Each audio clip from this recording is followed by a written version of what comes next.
en este momento en donde las tecnologías nos están invadiendo con un valor extraordinario, pero nunca sustitutivo del maestro. El maestro debe ser la joya de la corona de un país.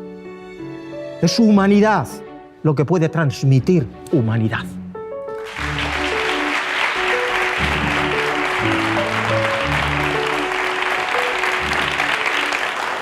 Muchas gracias, buenas tardes. Es un placer estar aquí, si me lo permitís, con todos vosotros. Mi nombre, ya lo sabéis, es Francisco Mora Teruel y soy profesor de Fisiología Humana en la Facultad de Medicina, aquí hasta hace muy poco, en la Universidad de Iowa, en Estados Unidos.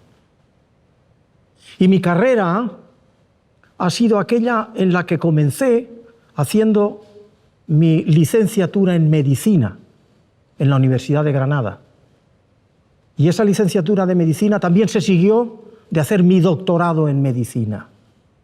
Y en aquellos momentos yo vivía de poder trabajar en un hospital psiquiátrico, que a la mitad del día hasta el día siguiente era yo el único médico que cuidaba aquello. Mientras la realización de mi tesis doctoral precisamente fue en pacientes esquizofrénicos. Y aquello fue un mundo iluminador. Lo fue por desconcertante, lo fue por darme cuenta y cercano lo que es la naturaleza humana. Lo que puede ser, lo que puede transformarse.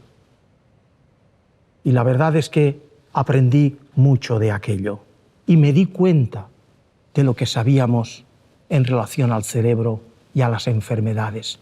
Lo poco que sabíamos. La neurología en los años 70 iniciales era simplemente como tratamiento el cirujano. Había muy poca herramienta terapéutica. Y eso es lo que me hizo cavilar profundamente durante 4 años en aquel hospital. Tanto que decidí, después de ser doctor, que aquello no era a lo que yo aspiraba. Ni ser psiquiatra ni ser neurólogo en un mundo donde no podía hacer nada por mejorar la situación de esos pacientes. Y eso me llevó a una universidad en aquel momento de más prestigio en este país, que era la Autónoma de Madrid. Opté por una muy prestigiosa, en aquel momento la única beca que había en España para ir a la Universidad de Oxford. En aquel momento la 1-2, junto con Cambridge, del mundo. Y allí fue donde decidí hacer una segunda tesis doctoral.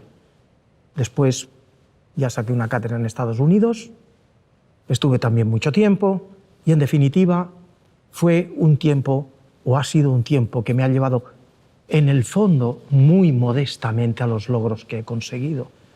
Lo que aprendí en el hospital psiquiátrico, en donde hice esa tesis primera de medicina en Granada, pues la verdad es que fue, insisto, algo rompedor, algo que me transformó, algo que es lo que me empujó definitivamente a progresar en todo este terreno que llevaba. Implanté un animal con electrodos y registré de nuevo una sola neurona. Una neurona que ustedes, algunos, si no lo saben, lo digo, se transforma en sonido y su disparo es como un canto. Pop, pop, pop, pop, pop, pop, pop, pop, pop, pop, pop, que cuando recibe estímulos específicos, según donde se esté en el cerebro, o bien desciende el disparo o bien aumenta el disparo. Y sabemos por la tasa que esa neurona responde al estímulo específico. Pues bien, en monos rhesus posiblemente fue la primera vez en el mundo que alguien estaba viendo cómo el disparo de esa neurona en áreas de registro del cerebro que tienen que ver con el placer, con la recompensa, se modificaban en un animal que estaba hambriento y lo estuve alimentando para que pasara a saciedad. Y ver la correlación entre conducta y una sola neurona. Estaba tan ensimismado que no me di cuenta que era la Nochebuena. Y efectivamente se me hizo tal hora que de pronto Cuando salí, no sé por qué abrí la puerta, no había absolutamente nadie por allí. Miré el reloj y eran las tantas. Cogí al mono por la espalda, lo metí en su jaula, salí corriendo, me marché a mi casa y cuando entro allí, le digo a mi mujer, ¿qué haces? Dice, los papeles para el divorcio. Tal cosa no sucedió. Pero efectivamente, hacer investigación científica y cuando estás al borde de ver algo nuevo que nunca nadie antes ha visto, es tan excitante como puede ser el punto del orgasmo. Creo que lo sabéis, que yo he sido un hombre de universidad, un hombre de ciencia, un hombre que se ha dado cuenta en un punto en la vida hace ya algunos años de la necesidad que había de anclar lo que conocemos del funcionamiento del cerebro en la educación. Por lo que nos hace falta y por dar ese salto de lo que es la opinión y lo que son los métodos basados en lo observacional a lo que realmente pudiera anclarse en la metodología científica. Y eso es de donde ha nacido la neuroeducación. Es un intento de aproximar una nueva luz a la instrucción y a la educación. Es decir, a cómo mejor se puede aprender y, por supuesto, y sobre todo en neuroeducación, la educación, lo que significa aproximar valores y aproximar normas a la conducta del ser humano.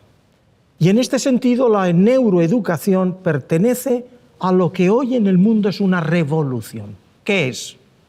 Una nueva cultura. La cultura en que vivimos y que hemos conocido y conocemos se está muriendo. Está naciendo una nueva cultura, la cultura neuro, que significa el darnos cuenta que el ser humano, lo que es el ser humano, lo que siente, lo que cree, lo que piensa, lo que hace, y en ello está evidentemente aprender y memorizar, es producto del funcionamiento del cerebro. ¿Cómo lo hace el cerebro? ¿De qué podemos sacar de ese conocimiento para poder enseñar mejor?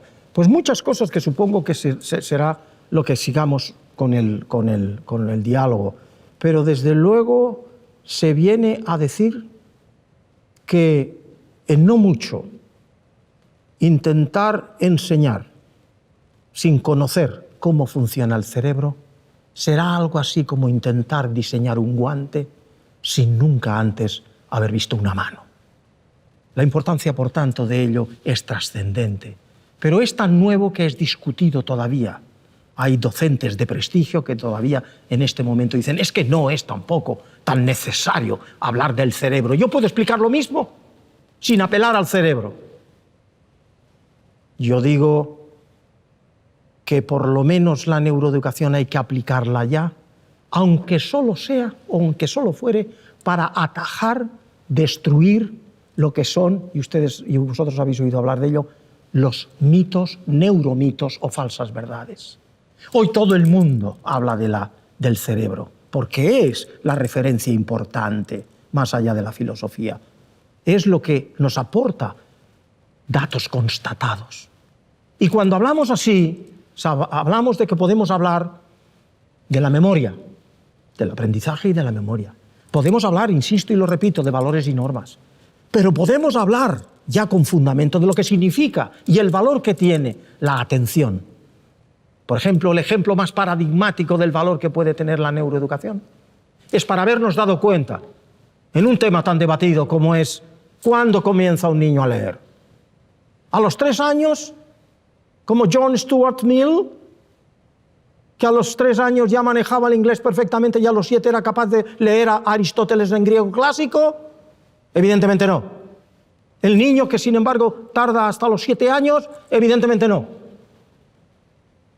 Se estima por observación que el niño en general de un colegio a los 5 años, 6 años ya está listo para aprender a leer. Pero no todos. ¿En qué se fundamenta ahora que la neuroeducación pueda decir algo? En que sabemos que áreas fundamentales del cerebro, como es el área 23 y 44, en fin, áreas de Broad, ciertas áreas del cerebro, la corteza parietal posterior y la temporal superior, hay ahí un área en donde la esencia de la lectura está en transformar el grafema en fonema. Si eso no ocurre, se lee muy mal, o cuesta mucho, o hay que acudir a expandir los circuitos en otras áreas que cuesta sangre, que quiere decir castigo, quiere decir desazón, quiere decir malestar del niño al aprender. Y aprender algo, si hay que aprenderlo bien, hay que hacerlo con alegría. ¿Qué es cuando se aprende? Es cuando te da gusto. Eso se logra en la lectura a partir de los 6-7 años. ¿Por qué? Porque esas áreas ya sabemos ahora que han terminado de formarse los circuitos sinápticos y además aislar los axones con mielina para que la información vaya con nitidez. Enseña a un niño de 7 años a leer y te lo hace en 3 semanas. Frente al niño que sí tiene y no está preparado porque tiene inmaduras esas áreas, a los 4, no solo hay que castigarlo, es que hay que atacarlo en el sentido de venga que no tal. Y esto ha presentado siempre problemas muy grandes. ¿Por qué el niño de 4 o 5 años de mi vecina sí ha aprendido a leer y en mi mismo colegio el mío no? ¿Es que el mío es más tonto o es que el maestro es tonto? Pues no, se puede deber, y de hecho es cuando ocurre normalmente, a que esas áreas no están maduras en uno y en el otro sí. Esa es la versatilidad y la división. Eso es lo que como ejemplo pongo para decir que neuroeducación es importante que comencemos con ello. Buenas tardes, profesor. Mi nombre es Mónica, soy maestra. Parece que últimamente todo el mundo habla de inteligencia emocional, que se ha puesto de moda, y me gustaría saber, desde el punto de vista de la ciencia, qué aportan las emociones al aprendizaje. Pues yo creo que es un tema trascendente, es un tema que para mí es el centro de la neuroeducación. Las emociones... vamos a ver... Lo que es inteligencia emocional, y luego paso y le digo hablar de las emociones. La inteligencia emocional, usted ha oído hablar de Howard Gardner, el que subdividió las inteligencias en lingüística, matemática, intrapersonal, interpersonal, musical, etc., ¿no? Cuando se dio cuenta que la inteligencia, evidentemente, no es una y estática. Por eso es un error aplicar el IQ, es decir, para decir este niño es listo y este niño es tonto. Eso no sirve para nada. Porque son muchas las inteligencias que un niño puede tener. Una específicamente, brillante, genial, Mozart, para la música, y no tener otras. Y en eso, si le haces el IQ, es un genio. Pero si le aplicas cualquier otra inteligencia, es tonto. Y si no tonto, no la tiene buena. Entonces la cuestión está, ¿qué es la inteligencia emocional? No está tipificada dentro de esa clasificación, pero es evidente que refiere a lo que es, para Gardner, la inteligencia, digamos, interpersonal. Es la capacidad empática que decimos, la capacidad de intuir en el otro lo que dice, cómo lo dice, y el otro ver en ti una cara de, digamos, placidez, una cara de aproximación, una cara de esfuerzo en querer entender lo que dices, una cara en la que prácticamente en pocos minutos puede existir un algo misterioso, que es lo que hace que haya una transferencia emocional. Eso es lo que quiere decir inteligencia emocional, aplicar una inteligencia que sirve para el éxito que tú puedas tener en la vida. Tú puedes ser muy listo en matemáticas, o puedes ser muy listo en ingeniería, o puedes de tal. Pero como no tengas la inteligencia emocional básica, cualquier pequeña cosa te tira por la borda toda tu capacidad matemática. ¿De acuerdo? Por eso el valor que tiene. La emoción es el sustrato que hace que el cerebro funcione. Que el cerebro funcione bien. La gente todavía piensa, y piensa porque lógicamente no es neurobióloga, que la emoción es aquella reacción que te hace, pues eso, que cuando aparece alguien a atacarte, pues tú puedes reaccionar de 3 formas distintas, que son lo que los ingleses llaman fight, flight, fright, que es, si te atacan, te defiendes con la lucha, o bien echas a correr, o bien te escondes. Eso es lo más básico. Por eso decimos que la emoción es un proceso siempre inconsciente. Cuando tú luchas, o huyes, o te escondes, que no te pregunten por qué lo has hecho. ¿Por qué has escogido A, B o C? No lo sabes. Yo qué sé. No lo sabes. El cerebro ha trabajado por ti inconscientemente y lo hace por el camino que mejor sabe con seguridad que va a salvaguardar tu vida. Esas son las emociones. Por tanto, siempre que escuchéis hablar de emoción, sepáis que es inconsciente. Pero las emociones nacieron hace aproximadamente unos 200 millones de años en los mamíferos, a lo largo del proceso evolutivo. Y muy recientemente nos han dicho, en prestigiosas investigaciones, que posiblemente podemos trazar su nacimiento en los invertebrados que no tenían ni cerebro todavía, solo ganglios, hace 450 millones de años. Fijaos bien, nuestra especie, el Homo sapiens sapiens, solo tiene 150.000 años de vida. Comparad eso con 450 millones. Quiere decir que las emociones las tenemos tan ancladas profundamente en nuestra naturaleza que yo sostengo públicamente que somos seres emocionales y luego un poquito racionales. Estoy en contra de Aristóteles. La razón es la emoción lo que lo guía a todo. Por tanto, no es lo que acabo de decir, que su etimología es emotio, emotionis, movimiento hacia afuera, correr, atacar o agazaparte.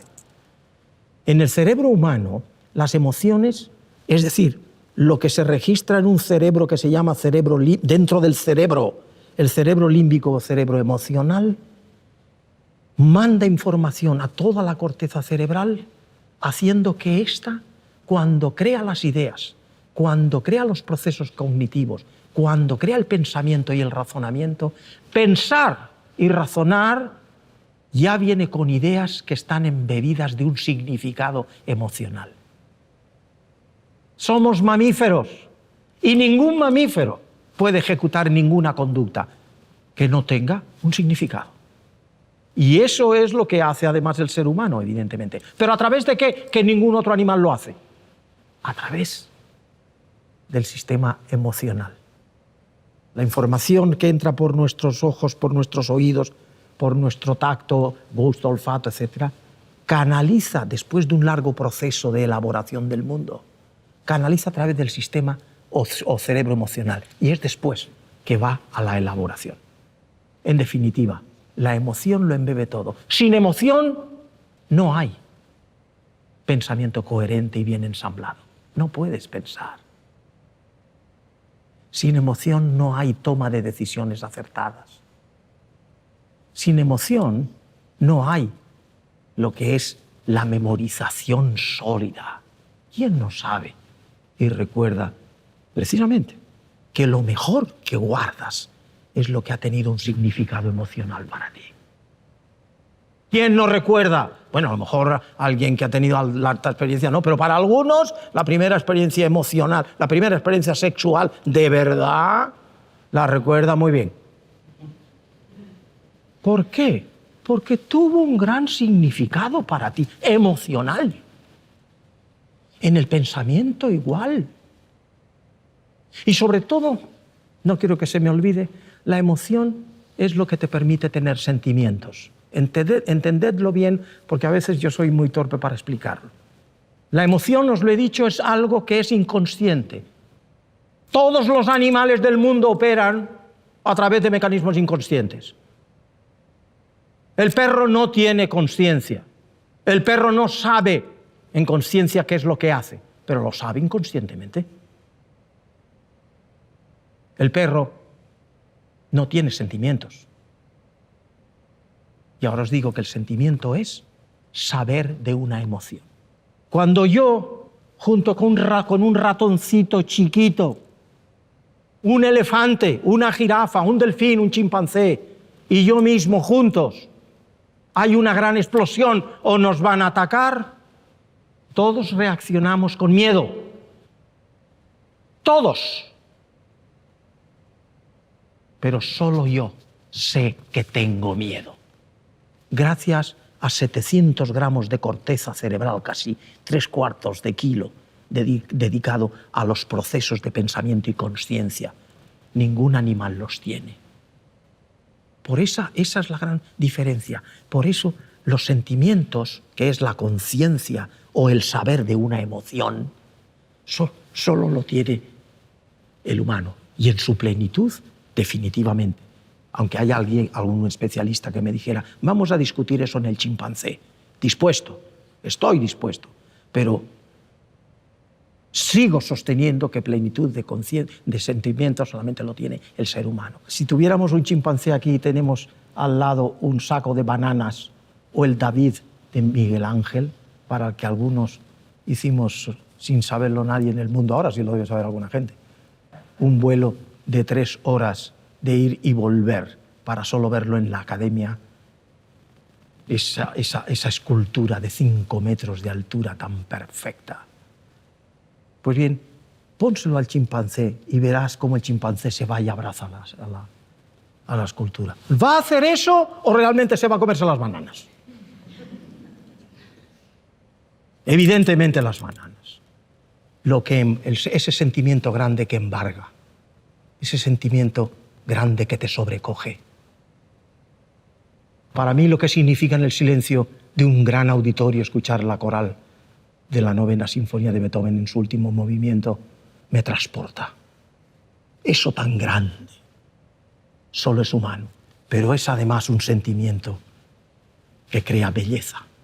Y lo extraordinario de esa neuroeducación, lo extraordinario de cómo funciona el cerebro es darnos cuenta y saber que la belleza es un prodigio creado por nuestro cerebro. No existe en el mundo. La belleza no lo tiene ninguna pintura, ni lo tiene ninguna escultura, ni lo tiene absolutamente nada que digamos que obra de arte magnífica. La crea nuestro cerebro. Ese es el prodigio. Porque somos capaces de ver en lo que vemos bello orden, situación, proporción, simetría y placer seguido de un conocimiento. No el placer, que es muy especial, no el placer de lo que sabemos es el placer cuando comes si tienes mucha hambre o bebes si tienes mucha sed o el orgasmo. No, puntual. El placer de la belleza es el placer que llamaba Immanuel Kant, que perdura y perdura durante horas contemplando lo que tú has creado como belleza. Y eso es lo que es la emoción, porque la emoción engarza las palabras. La emoción, lo que es las redes neuronales, llegan a las áreas del lenguaje, tanto las de Wernicke como las de Broca, y conforman y colorean el lenguaje. Más allá de la semántica, de la sintaxis, de la prosodia con su acentuación, viene el colorido emocional. Lo que hace un lenguaje que le guste a quien escucha, escucharlo. Que le embargue, que lo absorba, que capte toda su atención. Eso es exactamente la belleza. Y ese es nuestro prodigio. Hola Francisco, buenas tardes, soy Melania. Me gustaría saber que si las emociones son inconscientes, ¿cómo las educamos? Si son inconscientes, ¿cómo las educamos? Pues el mensaje de la educación no solo se circunscribe, si lo dijéramos así, a las palabras, aun cuando las palabras ya llevan, como he dicho, el colorido emocional que hace que tú puedas modificar la conducta, porque has transformado lo que es inconsciente en consciente a través de las palabras. Pero es que además el propio lenguaje emocional es el lenguaje universal de los gestos, de las posiciones, de las formas, de lo que representa nuestra cara. Nuestra cara es un mundo, realmente un mapa simbólico de mensajes. Nosotros tenemos unos 19-20 músculos en la cara, con la característica además de que cualquier otro músculo del cuerpo nosotros sabemos cómo lo tenemos, contraído, relajado, y es lo que nos permite saber cinestésicamente cómo tenemos la pata, iba a decir, la pierna. Los músculos de la cara carecen de los sensores fusimotores, carecen de los sensores que miden esa contractura. Y por tanto el ser humano, en esos 19 o 20 músculos, no sabe nunca cómo pone la cara. Por aprendizaje o por mirarse él al espejo, ha aprendido, sí, qué cara es y sabe que eso es tristeza, eso es alegría, o los 8 tipos de caras que representan 8 emociones. Hoy conocemos más de 32 tipos de emociones expresadas en la cara, cuando se puede mirar con finura. Eso es un mensaje. Y eso se puede educar a través del simbolismo de esa expresión, pero fundamentalmente, insisto, a través de, naturalmente, las palabras, porque las palabras vienen vehiculizadas, vienen alimentadas, vienen coloreadas por el sistema límbico que los provee de esa emoción, haciéndolo consciente. O sea, que esa medida es posible. Pero, insisto, las emociones es que no tiene así en principio el control, más allá de lo que se instrumenta a través de lo que se expresa, sean valores y normas. Y eso son palabras. Es decir, las emociones no es como algún profesor que en una ocasión pues, me preguntó algo así como diciendo, oye, ¿y las emociones, cómo las expreso yo allí? ¿Dándonos saltos todos unos a otros emocionados? Digo, hombre, no, eso no es la emoción en el ser humano. La emoción en el ser humano es algo mucho más complejo. Es algo que se vehiculiza dentro del cerebro para conformar todas las funciones con expresión de esas propias funciones. Y si es en el lenguaje también. El lenguaje tiene brillo que lo da el colorido emocional que seas capaz de darle. Por eso cuando aprendes una lengua nueva, dependiendo del universo, que podríamos estar aquí hablándolo 3 horas acerca del valor del bilingüismo o el trilingüismo, y dependiendo de qué edades se aprenden a lo largo de una escala, puedes llegar a qué niveles, desde la sintaxis a la prosodia y desde luego comenzando por la semántica. Y que sabes perfectamente que hay ventanas plásticas que se abren y se cierran, que si se cierran nunca más podrás expresar colorido emocional en una lengua. Un japonés no lo podría hacer después de los 11 meses porque ha perdido la capacidad de pronunciar la R y por eso habla con la L. Pero en los niños normales y en el mundo occidental, entre el inglés y el español, pues el colorido emocional se pierde aproximadamente a los 12 años, luego ya absolutamente hay un acento muy marcado y mucho antes en cuanto a la acentuación que llamamos prosodia. Quiero decir, es un mundo complejo, pero creo que puede iluminarles acerca del significado que tiene la pregunta que usted me ha hecho. No sé si la he contestado oportunamente. Hola Francisco, yo soy maestro de escuela y cada vez veo más difícil la atención en los chavales. Me resulta muy difícil que ellos capten todo lo que yo quisiera y creo que es muy importante eso hoy en día y quería ver si me puede recomendar algo para mejorar la atención en las aulas, pero también en casa, con los padres. Gracias. Pues muchas gracias porque creo que es una pregunta central dentro del tema que nos ocupa. En instrucción, evidentemente, la atención es el proceso cerebral fundamental. Sin atención no hay aprendizaje ni memoria. Y la atención tampoco es aquello, y por experiencia, si algunos sois maestros, pues aquello que puedas salir al colegio y decirle, y estás viendo que Pedrito está viendo la mariposa, y dices, Pedrito, préstame la atención que es importante lo que te enseño en la pizarra. ¿Vale? Y te vuelves a la pizarra y te vuelves otra vez. Pero Pedrito, no te he dicho que prestes atención. Y te vuelves y otra vez. El ejemplo, lo difícil que es. Lo principal es darnos cuenta que hay que prestar o ayudar o saber, aunque hablaremos, si usted quiere, si quieres, de los procesos cerebrales de la atención, menos de la atención y más ver cómo podemos abrir esa atención. Y eso es la curiosidad. Maestro, no seas berzas. Si Pedrito es normal y no te presta atención, reflexiona y piensa que posiblemente es tremendamente soso lo que le estás enseñando.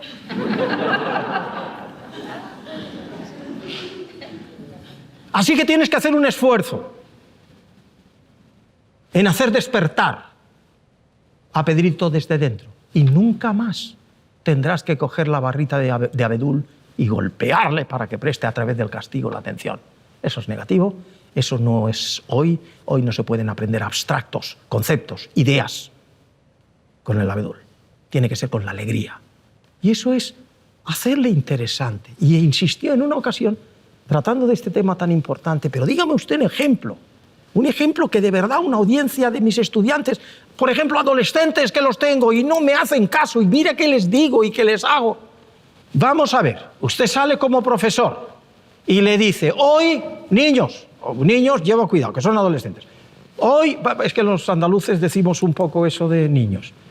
Hoy vamos a explicar un tema interesante. Y pones énfasis en lo interesante. Muy interesante. Vamos a hablar de la hipotenusa en conexión con los ángulos columnares de la arquitectura romana. Haga usted lo contrario. Vamos a hablar de un tema aburrido. Adolescentes. Hoy vamos a hablar de sexo. Y esto mola. A ver. Y ahí tienes a los adolescentes prestando toda la atención. Estos son dos ejemplos burdos, evidente. El ejemplo que yo, desde que escribí aquel libro de neuroeducación, me puse el ejemplo, se me ocurrió escribir el ejemplo, digo, imaginaos que me estáis prestando atención a mí. Y de pronto, tras mí, aparece, de pronto, una jirafa. ¿Seguiríais prestándome alguna atención a mí o a la jirafa? Evidente, a la jirafa. ¿Por qué? Porque la jirafa representa algo nuevo, algo que rompe la monotonía del profesor Mora soltándonos aquí un rollo, algo diferente. Y es algo que a la emoción y a la reactividad emocional, que eso es la curiosidad, algo curioso, perceptivo, le hace así a la atención. Es una puerta que llama y abre. Yo no necesitaría decirle a ninguno de ustedes, prestadle la atención a la jirafa, ¿a que no? No, la jirafa representa ya, ¡wow! ¡Qué interesante! Convirtámonos todos los docentes en jirafas. Hagamos interesante lo que enseñamos. Y eso es realmente lo que en el mundo se dice de los grandes profesores. Aquellos capaces de convertir lo soso siempre en interesante. Porque lo interesante es lo que te abre las puertas de la atención. Y la atención es absolutamente lo necesario para poder aprender y memorizar de forma explícita. La curiosidad es algo tan absorbente cuando es auténtica que toda tu atención está dedicada a ello. A eso un gran neurofisiólogo británico de Oxford, que tuvo el premio Nobel, Charles Sherrington, le llamaba y le llamó, y se respeta, la curiosidad sagrada. El más alto grado de curiosidad. Aquella que rompe lo que conocemos y te abre las puertas a lo nuevo, a lo diferente, a lo por decir, Dios mío, se ha abierto un nuevo capítulo. En definitiva, terminando de contestar, porque sería largo, pero sí lo voy a sintetizar, el tema de los tiempos atencionales es importante. Evidentemente, haz curioso lo que enseñas. Enseña siempre con curiosidad. Enseña, por ejemplo, cuando sabemos cómo sabemos, y esto sí sería muy largo porque me ha preocupado, el cómo de cuánto tiempo puede durar el tiempo atencional de una persona para que pueda alcanzar el máximo del rendimiento mental. Y hemos estado viendo que efectivamente está entre 10, 15, 20 minutos, no hay más. Pensad lo que es en la universidad, que aprende que el estudiante empieza a las 8 de la mañana y termina a las 2 de la tarde con clases de 50 minutos sin parar, con solo 10 minutos de descanso entre clase y clase. Si lo que he dicho es verdad, imaginaos lo otro. ¿Creéis que puede todos los días un estudiante mantener esa cantidad de horas atentos? No.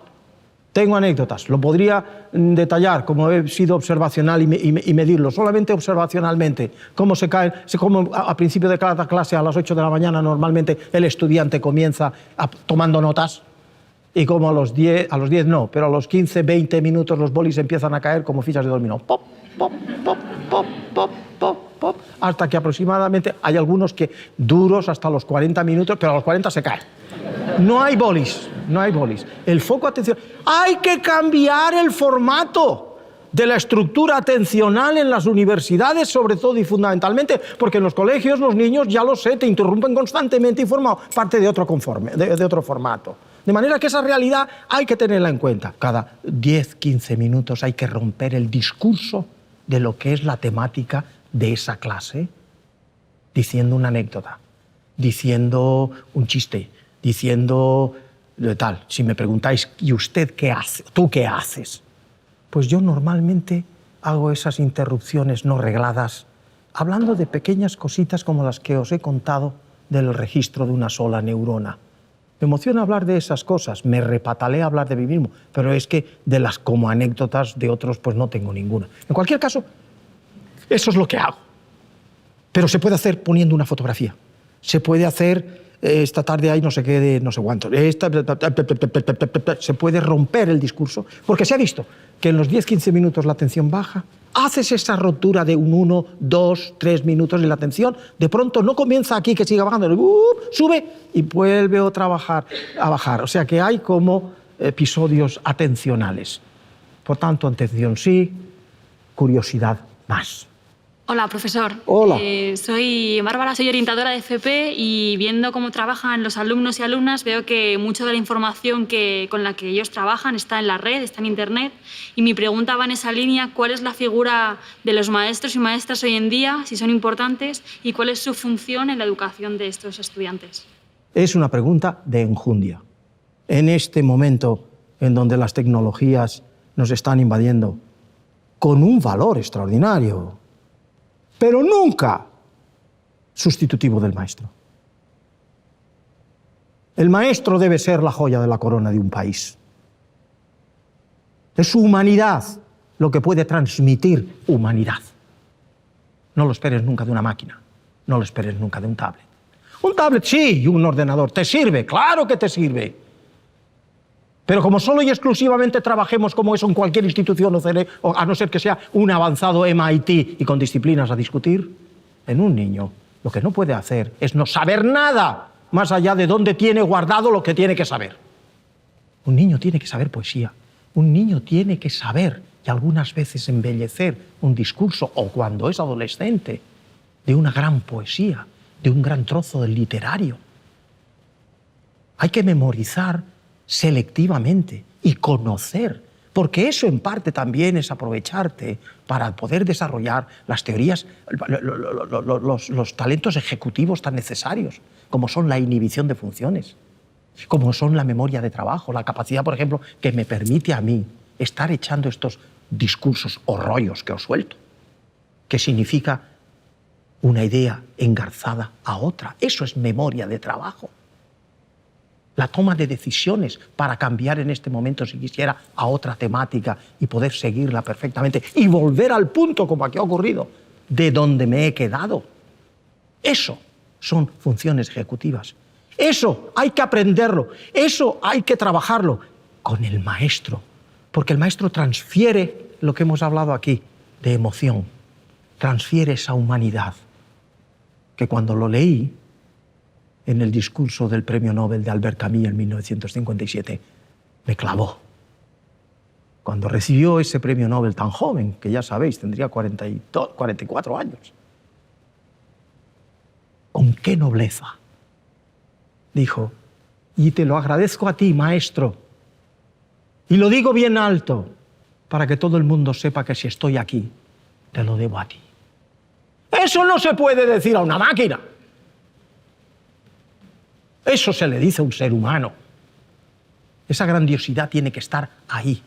Pero lo que es la transferencia de conocimiento, que es lo que hemos dicho aquí, que es la semántica, que es la sintaxis, que es la prosodia, que es el colorido emocional, y lo que llega a los valores, no puede hacerse en un tablet. Hola, Francisco. Hola. Mi nombre es Nora, soy madre de 2 niños de 10 y de 6 años, y quería preguntarle acerca de cómo podríamos mejorar el rendimiento escolar de nuestros niños y de nuestros jóvenes. Por rendimiento mental se entiende el máximo de lo que tú puedes, o nadie en el top podría en una clase obtener de ella que por un examen o por unas preguntas puedes sacar, este se ha enterado de todo, este de un 80%, este de un 60% y así sucesivamente hasta el que ha estado viendo a las maripositas. Pero es que hay muchos ingredientes. ¿Cuáles son esos ingredientes? Pues ingredientes como, por ejemplo, ¿quiere usted un niño o un hijo que tenga un gran rendimiento mental si sabemos que a la edad correspondiente tiene un desarrollo que es el que corresponde a las exigencias que hay en un colegio determinado? Pues tiene que ir muy bien desayunado, tiene que ir muy bien dormido, tiene que ir sin ningún problema emocional. Estamos hablando de muchas cosas. Porque que vaya bien dormido depende, lógicamente, de muchos factores a su vez. ¿Y qué es bien dormido? Los ritmos circadianos es otro factor trascendente. Hay niños que son alondras y hay niños que son lechuzas. Los alondras los tienes a las 6:30 de la mañana con ojos como platos. A las lechuzas eso lo tienen, pero a las 11 de la noche. ¿En qué medida eso repercute en el colegio para obtener su máximo rendimiento mental?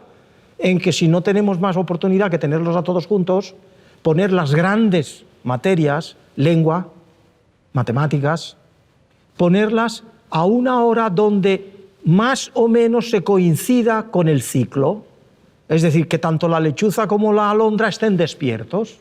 Y eso en buenos colegios se tiene en cuenta, en malos colegios no, y es trascendente.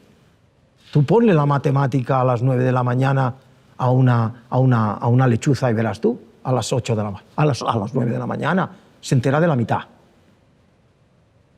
Desayunar muy bien con los niveles de glucosa correspondientes, en fin, etcétera. Una banalidad. Un día sí. Otro día también. Como eso sea irregular y todos los días, tú puedes tener un niño que rinde mal.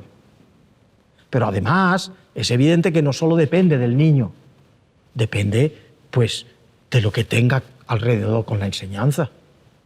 Un buen maestro, del que hemos venido hablando, puede hacer que el niño rinda, aun estando en un ciclo trastornado un día o no comido otro día, porque su capacidad de acercarse emocionalmente al niño es muy grande. Buenas tardes, profesor. Me gustaría saber cuáles son los principales mitos que hay sobre el aprendizaje y el cerebro. El neuromito es lo que yo digo una falsa verdad. Es una interpretación errónea de un hecho. Porque hoy no creamos mitos como tales de aquella guisa, porque hoy tenemos el método científico, la ciencia con la que construimos el conocimiento, causa-efecto. Y esos mitos están y pasan a la literatura. Pero en el momento actual existen mitos, cientos, miles, que son las falsas verdades que tienen, y estaríamos horas hablando de los orígenes y de su permanencia y cómo aparecen y cómo desaparecen. Pero la verdad es que hay muchos concretos que tendrían muchas explicaciones. Ya sabe usted, el mito del cerebro derecho, el cerebro izquierdo. El mito del aprendizaje por lo que es tus talentos más potenciados para poder hacer un buen aprendizaje. La visión, la audición, la sinestesia. Lo que es el famoso, el universal mito del 10% del cerebro. El mito de los 3 primeros años. El mito de Gilgamesh. El mito de los beneficios cognitivos de escuchar la música de Mozart. El mito del absoluto. El mito de la normalidad. El del 10% es ese mito que se dice eso. Utilizamos solo el 10% del cerebro. Por cierto, quien crea que solo utilizamos el 10% de nuestro cerebro en nuestras funciones mentales o de conducta, que levante la mano. Nadie se ha atrevido. Porque si hubiesen levantado la mano, nadie se ha atrevido. Porque efectivamente saben que es mentira. Ya lo he dicho yo.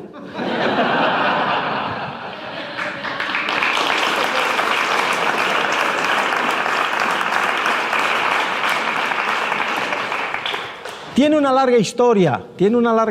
Lo vamos a hacer breve porque tampoco lo merece más. Pero sigue vivo. Y los responsables de ellos, de todo eso, es los medios. En definitiva, están ahí porque, miren ustedes, cuando alguien ha venido y está en casa, llama al vecino Antonio, que sabemos que lo han operado y le han quitado media corteza cerebral. Y dice, Paco, ¿cómo estás? Hombre, Antonio, has venido al hospital, ¿qué tal? Y yo sabiendo tú que ya ha ocurrido eso. Ah, pues sí, me han operado y estoy muy bien. Me quitaron el tumor y estoy estupendo. Bueno, si charlas un rato y cuando cierras la puerta... ¿Y para qué servía el medio cerebro que le han quitado? No lo necesitaba. Y es una persona inteligente como yo, una persona capaz. Quiere decir que no utilizamos... Cuando eso se ha hecho experimentalmente también, se ha hecho en primates, en resus, en monos, y en los bosques de la Nayef en su momento se les quitaron trozos importantes del cerebro. Ese mono, cuando vuelve a su jaula, lo que es comer, lo que es beber, lo que es montar a la hembra, lo que es hacer algunos juegos fáciles, no se le nota que se le quitó. Pero si a ese mismo mono lo sueltas en una selva recogida, evidentemente bajo control, que tiene que buscarse el alimento y tiene que luchar y tiene que perderse, y a los 3 días aparece muerto. Necesitamos el 100% de nuestro cerebro para ser quienes somos.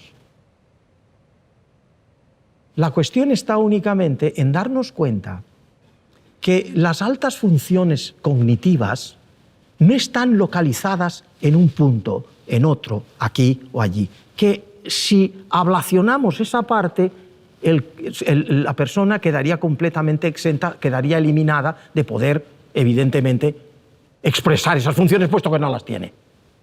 El cerebro no funciona con códigos de espacio, localización de las funciones, en muy pocas ocasiones tal es así. Las altas funciones cognitivas son funciones de códigos de tiempo, que significa que todo lo que yo pienso, siento, creo o hago está distribuido en funciones cuyo código, insisto, expresión de esa función, es el tiempo con el que corren los potenciales de acción por muchas y diferentes áreas del cerebro. Por tanto, la ablación de una de ellas casi no afecta, a no ser que sea masiva, a lo que realmente es la función. Buenas tardes, profesor. Hola, Mi nombre Laura. es Laura y quería hacerle una pregunta. Es acerca de su libro Neuroeducación. En el libro insiste en la importancia del deporte, de practicar deporte mientras somos niños para el buen desarrollo en la edad adulta. ¿Nos podría explicar, por favor, desde el punto de vista de la neurociencia, a qué se debe esto? Hacer ejercicio físico aeróbico todos los días, que significa consume el oxígeno a medida que los necesites y no quedarte en débito de oxígeno, es el remedio más fascinante para mantener una salud cerebral y corporal de película. Los beneficios de eso en el cerebro, como reminiscente de lo que he dicho como historia, se ha podido demostrar en que quien hace ejercicio físico aeróbico todos los días aumenta el número de neuronas nuevas en el cerebro en áreas que tienen que ver con aprendizaje y memoria, como el hipocampo. Eso no lo sabía Ramón y Cajal. No es de risa, me refiero que es verdad. No lo sabía Ramón y Cajal. Nunca, y lo tengo escrito en mi libro Cómo funciona el cerebro, el parágrafo que manifiesta que nunca en mamíferos ha habido, hombre sí, en anfibios, en las lagartijas, todo eso sí, pero en mamíferos, de lo cual nosotros desde hace 200 millones de años pertenecemos, no. Pues crecen neuronas nuevas y su número está en función y dependencia de la cantidad de ejercicio físico aeróbico que realices. En estas personas aumentan los vasos sanguíneos nuevos. Los vasos sanguíneos aumentan en largura y, por tanto, el tracto circulatorio, la sangre transportando oxígeno y nutrientes, llega a más partes que antes no llevaba bien. Aumenta el número de sinapsis y contactos neuronales. Aumentan los árboles dendríticos. Es de un beneficio extraordinario con su repercusión evidente en lo intelectual y cognitivo en el colegio. Y de eso nos hemos dado cuenta. Por eso lo importante que es y consiste en hacer que todos los niños, los medios niños, los juveniles, los adultos y los viejos hagan ejercicio físico aeróbico constantemente. Hola, Francisco. Hola. Las personas que tratamos con adolescentes vemos cómo frecuentemente se lo cuestionan todo. e incluso se cuestionan sus propios valores, valores que se les han inculcado desde pequeños. ¿Esto es normal y cómo crees que se les puede ayudar desde casa y desde la escuela? ¿Esto es normal? Pues hay un mito que habla del concepto de normalidad. La normalidad no existe. La normalidad cerebral, que podríamos decir este cerebro es normal y este cerebro no, eso no existe. No hay ningún cerebro de los más de 8.500 millones que ya pueblan la Tierra de seres humanos. 8.000 millones de seres humanos. No hay ninguno idéntico en el cerebro, ni en la conducta. Y si me apuran, ni en la nariz, ni en la oreja, ni en el orejo, ni en ninguna parte. Pero desde luego en el cerebro particularmente. Y no hay ningún diseño que nos permita decir este es normal y este no es. Normalmente se acude a la normalidad en referencia a la conducta. Este está loco de remate. Este tiene que tener un cerebro agujereado comparado al que no tiene los síntomas. Pero cuando ves los cerebros, no. El mundo de eso es tan complejo que hay enfermos de Alzheimer que cuando mueren miras la patología y no tienen ninguno de los daños. Y hay personas normales que mueren efectivamente teniendo patología de Alzheimer y nunca lo han demostrado, en definitiva.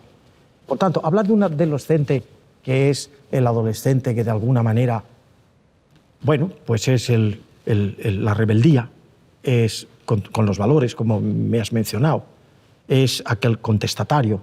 Conforma, sí es cierto, un periodo de la vida en la que tras la invasión, la varaunda de hormonas, ha transformado y transforma el cerebro. Un cerebro que se está reajustando en las conexiones de las neuronas.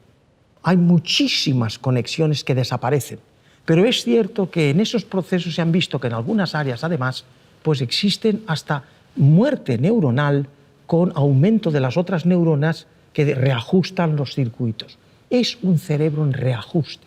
Es un cerebro en el que nada, ni incluso los valores, tienen, digámoslo así, una profunda anclaje en el cerebro, porque es un cerebro cambiante. Si tú me dices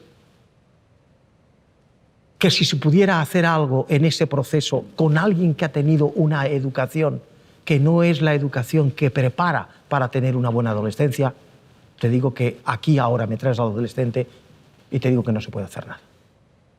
Precisamente por eso he hablado tanto indirectamente, no como centro de lo que es crear los hábitos sobre valores y sobre normas, de lo que podríamos estar hablando una hora en los periodos de 3 a 7 años o en los periodos de 7 a 8 años, en donde es necesario y se puede hacer. Y en los grandes colegios, es privado, que ya os he dicho que yo no es el caso, pero que existe ese foco en darnos cuenta de lo que significa educar en puntualidad, significa aplicar la autosuficiencia, lo que significa la capacidad de incluso a las edades de los 3 años, que es cuando se empieza a tener memoria explícita de conciencia, la memoria que te puede decir, mamá, he visto a Pedrito en la calle. Eso no te lo puede recordar un niño de menos de 3 años y medio. No hay memoria explícita en los niños.